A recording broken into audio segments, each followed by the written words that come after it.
오늘은 성경 퀴즈 하나로 말씀을 열어볼까 합니다. 긴장하지 마시고요. 차든지 뜨겁든지, 여러분 이 구절이 성경 어디에 어느 교회를 표현하던 말이었는지 기억나십니까? 역시 맞습니다.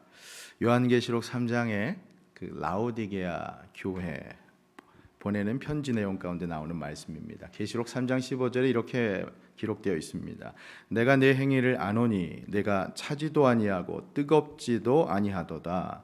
내가 차든지 뜨겁든지 하기를 원하노라. 아멘. 예수님께서는 이렇게 라오디게아 교회를 책망하시면서 너희가 차든지 뜨겁든지 둘 중에 하나라. 뜨뜨미지근하게 해서는 안 된다 말씀하시죠. 세상 말로 하면 기명기고 아니면 아니고. 자, 그러면서 하신 말씀, 이 말씀입니다. 계시록 3장 20절 말씀 한번 스크린에 띄워주시면 같이 읽어볼까요? 시작.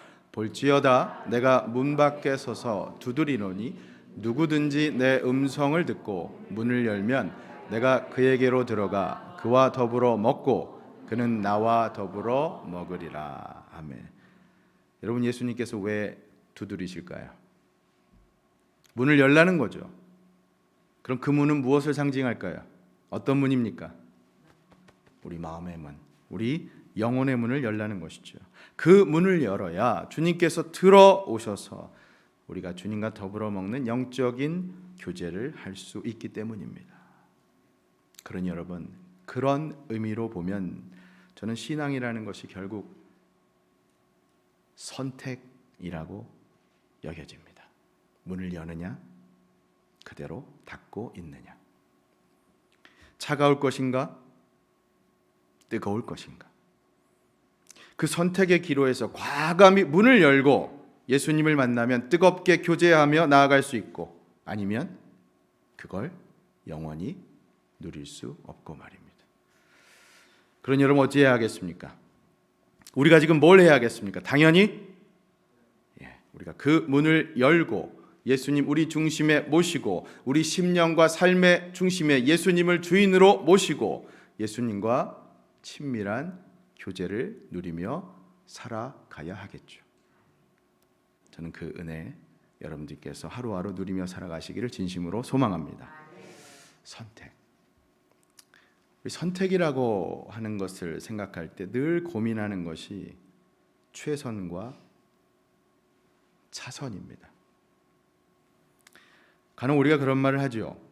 최선이 안 되면 차선책이라도 선택하라. 일리가 있는 말이죠. 하지만 여러분, 이 일화를 들으시면 생각이 달라질 수도 있습니다. 한 목사님이 설교집에서 본 일화입니다. 독일에서 성장한 유대인 소년이 하나 있었습니다. 이 소년은 자기 아버지를 존경하며 자랐습니다. 아버지는 유대인 회당에 충성을 다했습니다. 그리고 온 가족들도 신앙으로 하나가 되게 했습니다. 10대 소년이 되었을 때 그의 가족은 조그만 시골 마을로 이사하지 않으면 안 되었어요. 그곳에 유대인이 없어서 유대인 회당이 없었습니다. 다만 루터 교회 하나가 있었어요. 개신교 교회죠. 마을 주민 대부분이 다 이 루터 교인이었어요. 어느 날 아버지가 가족을 모아놓고 말합니다. 우리 유대교를 포기하고 루터교로 개종한다. 가족들이 묻습니다. 이유가 뭡니까? 아버지가 대답합니다. 이 마을 주민 대부분이 루터 교인이다. 루터 교인이 되어야 사업상 유리하다. 최선이 아닌 차선을 선택한 거죠. 이 말을 들은 소년 아버지에게 배신감을 느낍니다. 그리고는 얼마 후 소년은 영국으로 유학을 떠나게 됩니다. 영국에서 공부하면서 그 유명한 이론을 정립하죠. 그것은 종교는 아편이다. 그리고는 하나님 없는 민중, 종교 없는 나라를 만들자고 결심합니다. 그리고 그가 만든 사상이 바로 공산주의입니다. 여러분, 이 사람이 바로 공산주의를 창설한 칼 막스입니다. 차선을 따르지 않고 최선을 따르지 않고 차선을 따랐던 아버지. 영원을 보지 않고 영원하지 않은 물질을 따라간 아버지. 사랑하는 여러분, 영원을 따르지 않는 것은 언제나 차선입니다. 그러나 영원을 따르는 것은 언제나 최선입니다.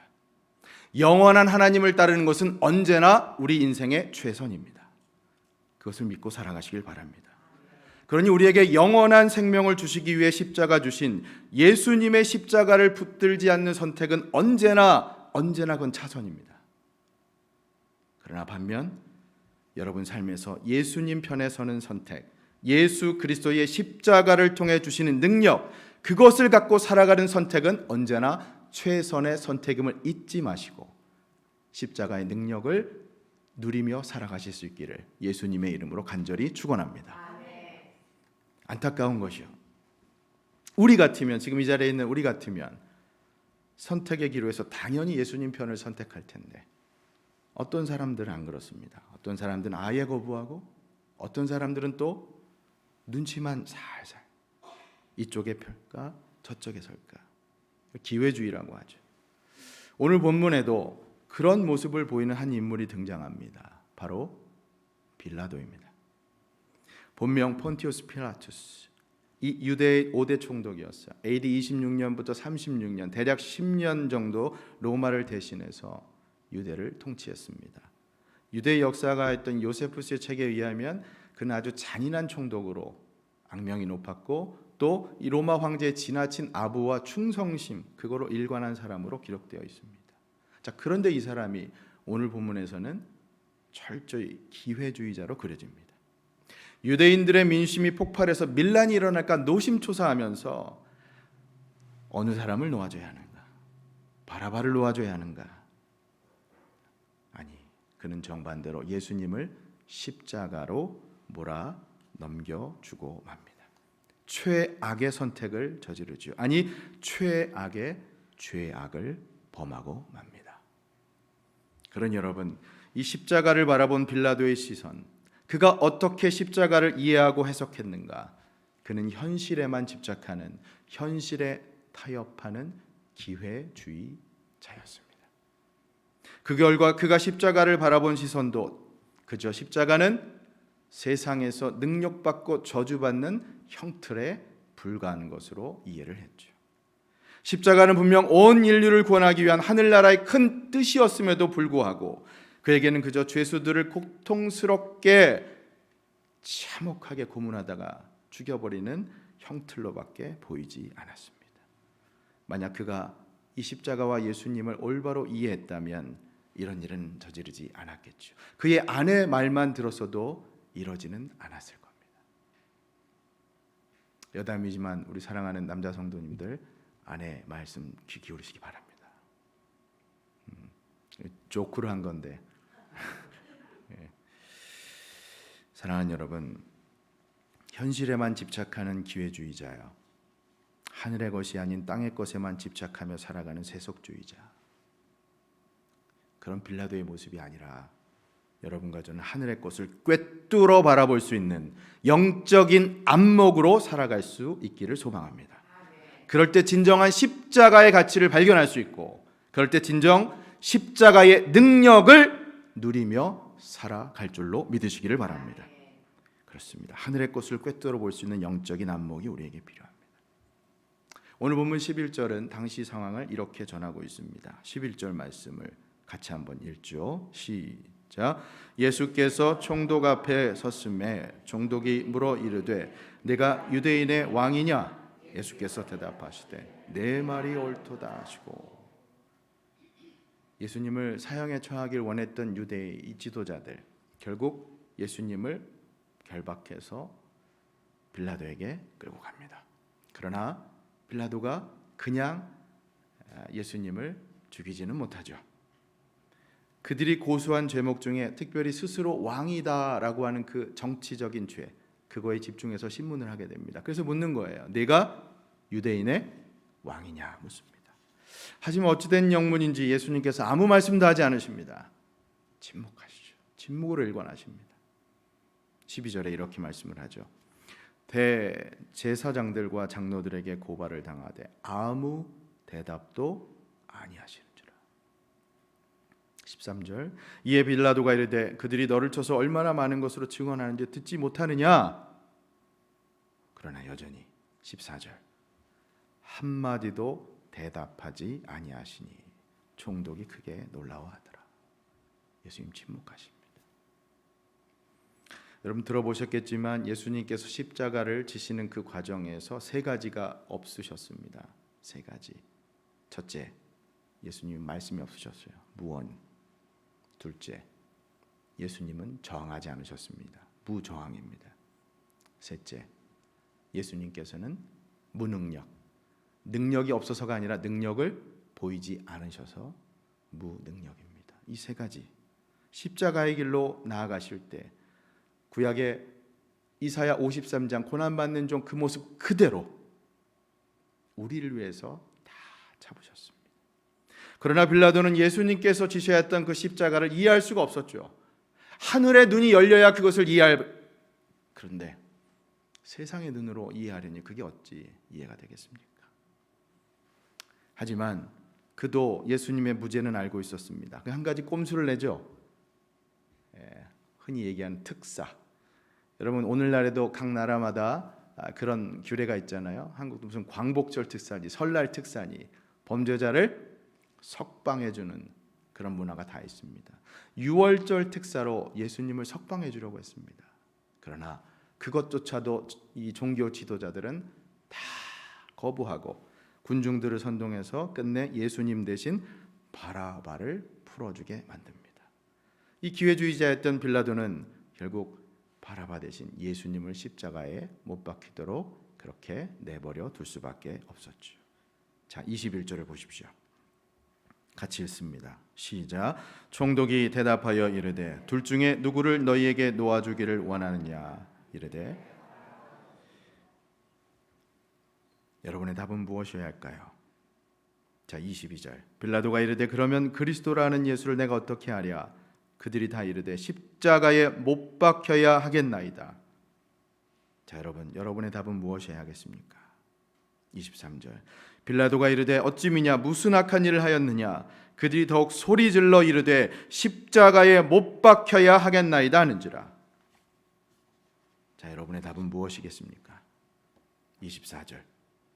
빌라도가 아무 성과도 없이 도리어 밀란이 나려는 것을 보고 물을 가져다가 무리 앞에서 손을 씻으며 이르되 이 사람의 피에 대하여 나는 무죄하니 너희가 당하라.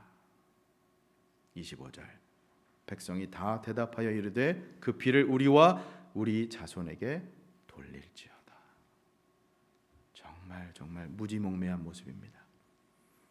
자신들이 얼마나 커다란 죄악을 저지른지도 모른 채 빌라도와 백성들 예수님을 십자가로 몰아가고 있습니다. 자, 여러분 이 빌라도의 입장에서 한번 생각을 해보겠습니다. 얼핏 보면 빌라도는 어떻게든 예수님을 놓아주려고 애를 쓴 것처럼 보이지만 아니죠. 예수님을 처형한 이 장본이라는 타이틀을 갖기에 억울하게 보일 수도 있지만 아니죠. 도대체 우리는 왜 그를 사도신경에 넣어서 본디오 빌라도에게 고난을 받으사라고 그렇게 표현할 정도로 빌라도가 예수님을 고난 그 자리로 몰고 십자가 형틀로 몰고 간 장본인으로 그렇게 고백하고 있는 것일까요? 따지고 보면 이 대제사장들과 유대 백성들에게 고난을 받아 그 문구를 사도신경에 넣어야 맞는 거 아닙니까? 여러분 빌라도의 죄가 무엇일까요? 현실과 타협한 죄입니다.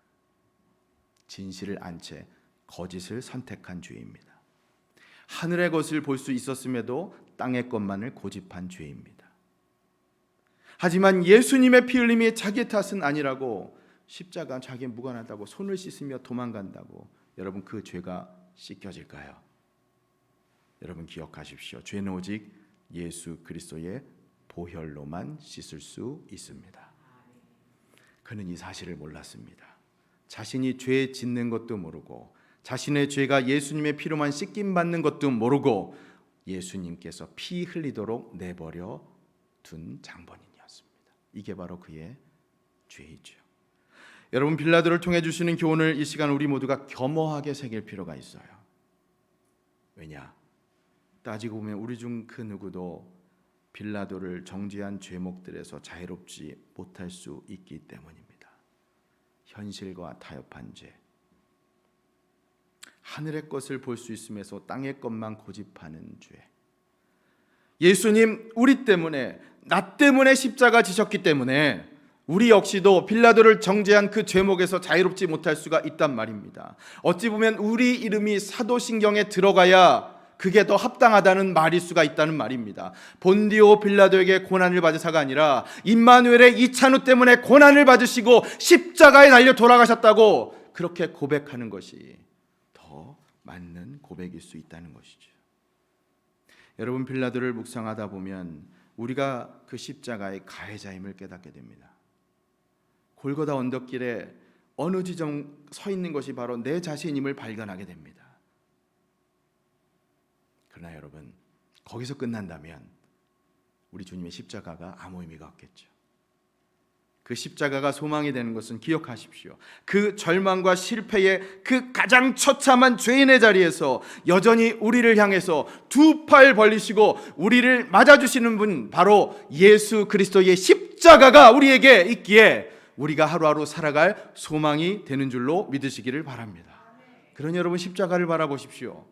흉악무도한 우리의 죄로 완전히 뒤범벅된 참혹한 십자가이지만 그와 동시에 그 모든 죄악을 완전히 덮어버린 예수 그리스도의 보혈로 가득한 것이 바로 십자가임을 한시도 잊지 말고 살아가시기를 바랍니다. 사랑하는 여러분, 지금 여러분들의 신앙이 바로 그 십자가 위에 세워져 있다면 여러분의 구원은 흔들리지 않습니다. 여러분의 삶은 요동하지 않습니다. 그러니 십자가 단단히 붙들고 그 위에 우뚝 서서 나아가는 신앙 되실 수 있기를 예수님의 이름으로 간절히 축원합니다. 오늘 말씀을 이렇게 좀 적용하면서 제가 여러분과 좀 나누려고 합니다. 여러분, 요즘 우리의 삶 각박하죠. 살기 힘드시죠. 바이러스, 전쟁, 경기 침체, 가뜩이나 어렵고 힘든 이민생활, 바쁘고 복잡한 유학생활, 지치죠. 근데 시대는 너무 빠르게만 변해요. 요즘 얼마나 빠른지 몰라요. 코로나 때문에 이 발달 속도가 더 빠르죠. 여러분, 요즘 빗발치는 뉴스들 가운데 인공지능 AI 발달에 관한 뉴스도 많이 들으셨죠. 그 발달 속도가 얼마나 빠른지 몰라요. 여러분, 혹시 AI로 써진 설교 들어보신 적 있으십니까? 한번 들어보세요. 그게요, 사람이 쓴 것인지 아닌지 가르쳐 주냐면 끝까지 모를 정도예요. 모르고 들으면 얼마나 은혜가 되는지 몰라요. 제가 이 챗 GPT라는 인공지능으로 설교문을 만들어내는 유튜브 동영상을 봤는데요, 제가 기도하면서 20시간 할 일을 단 몇 분 만에 해냅니다. 여러분, 우리가 이런 시대에 살고 있어요. 변화의 소용돌이, 그 한복판에 우리의 영적인 삶도 지금 요동치고 있는 겁니다. 갈팡질팡, 이게 무엇이 옳은가, 어느 곳으로 가야 하는가. 여러분, 그럴 때일수록 더 붙들어야 하는 것이 바로 예수 그리스도의 십자가임을 믿으시길 바랍니다. 우리의 것은 바로 영원한 것을 지향하며 십자가를 붙들며 나가야 하는 것, 오늘 이 말씀 가운데 우리가 바로 발견해야 하는 영적인 진리입니다. 십자가 없이는 우리 삶 버틸 수 없고 우리 영혼 지탱할 수 없음을 다시 한번 깊이 인식하는 오늘 이 저녁 되기를 진심으로 소망합니다. 부디 그 십자가의 영성으로 여러분 삶에서 승리하며 나아가시기를 진심으로 축복합니다. 여러분, 빌라도는 자신의 유익만을 위한 선택을 했어요. 그 삶 가운데 어떤 선택을 할까? 기회주의자였어요. 오늘 여러분들은 여러분 삶 가운데 선택의 기로에 선다면 어떤 선택을 하시겠습니까? 성경은 말씀합니다. 하나님이냐 세상이냐, 어느 한편을 분명하게 선택하라고 성경은 우리에게 늘 촉구합니다. 이리 갔다 저리 갔다 아닙니다. 분명히 선택하라고 촉구합니다. 구약의 여호수아를 보면 이런 말씀이 있습니다. 여호수아가 이스라엘 백성들에게 선포하는 말씀이에요. 24장 15절 말씀 같이 한번 읽어보겠습니다. 시작. 만일 여호와를 섬기는 것이 너희에게 좋지 않게 보이거든 너희 조상들이 강 저쪽에서 섬기던 신들이든지 또는 너희가 거주하는 땅에 있는 아모레 족속의 신들이든지 너희가 섬길 자를 오늘 택하라. 오직 나와 내 집은 여호와를 섬기겠노라. 아멘. 성경은 분명히 우리에게 요구합니다. 너는 무엇을 선택할 것이냐? 구약의 선지자 엘리야도 이렇게 말합니다. 열왕기상 18장 21절. 이 말씀도 같이 한번 읽죠. 시작. 엘리야가 모든 백성에게 가까이 나아가 이르되 너희가 어느 때까지 둘 사이에서 머뭇머뭇하려느냐? 여호와가 만일 하나님이면 그를 따르고 바알이 만일 하나님이면 그를 따를지니라 하니 백성이 말 한마디도 대답하지 아니하는지라. 사랑하는 여러분, 오늘 여러분의 선택은 무엇입니까? 성경은 분명 우리에게 요구합니다. 하나님의 편에 설 것이냐 아니면 세상의 편에 설 것이냐. 그것을 분명히 선택하라고 우리에게 촉구합니다. 둘 중에 하나입니다. 박쥐 같은 모습은 없어요. 새가 됐다가 들짐승이 됐다 왔다 갔다 하는 모습은 아닙니다. 그런 여러분, 신앙은 기회주의가 아니라 소신주의입니다. 끝까지 일관되게 소신을 갖고 예수 그리스도의 십자가를 붙들며 나아가는 것이 바로 우리의 신앙임을 믿으시기를 바랍니다. 변화하는 세상, 요동치는 세상이요, 이럴 때일수록 나의 유익, 세상의 성공만을 위해서 살아가는 좁은 시야가 아니라 하늘의 것을 바라보며 나아가는, 영원한 것을 사모하며 나아가는 그것이 우리의 선택이 될 수 있기를 진심으로 소망합니다. 여러분, C.S. 루이스의 표현으로 하자면 이게 이런 겁니다. 오늘 우리가 사는 세상은 단지 그림자일 뿐입니다. 여러분, 우리가 사는 오늘의 세상은 그림자일 뿐이에요. 실체는 바로 저 하늘나라, 천국입니다. 엄밀히 말하면 우리 눈에 보이는 것들은 잠시 잠깐 지나가는 것들 뿐입니다. 잠시 잠깐, 영원한 시간의 속, 그걸 보면 바로 오늘 우리가 볼 수 있는 것은 잠시 잠깐이죠. 그러니 여러분, 무엇을 택하시겠습니까? 우리 주님 통치하시는 저 하늘나라를 바라보십시오. 선택의 기로에서 고민하고 갈등하지 마시고 늘 영원한 것, 십자가 단단히 붙들고 나아가시기를 진심으로 소망합니다. 이 땅의 권세만을 구했던 그 빌라도와 달리 우리는 먼저 그의 나라와 그의 의를 구하는 삶 살아갈 수 있기를 소망합니다. 그리할 때 이 모든 것을 우리에게 더해 주실 줄로 믿고 나아가시기를 소망합니다. 오늘 이 저녁 우리에게 다시 한번 그 믿음 달라고, 십자가 단단히 붙들고 나아가 그 믿음 달라고 우리 함께 기도하며 나아갑시다. 우리 잠깐 기도하면서 이 시간 나아가겠습니다.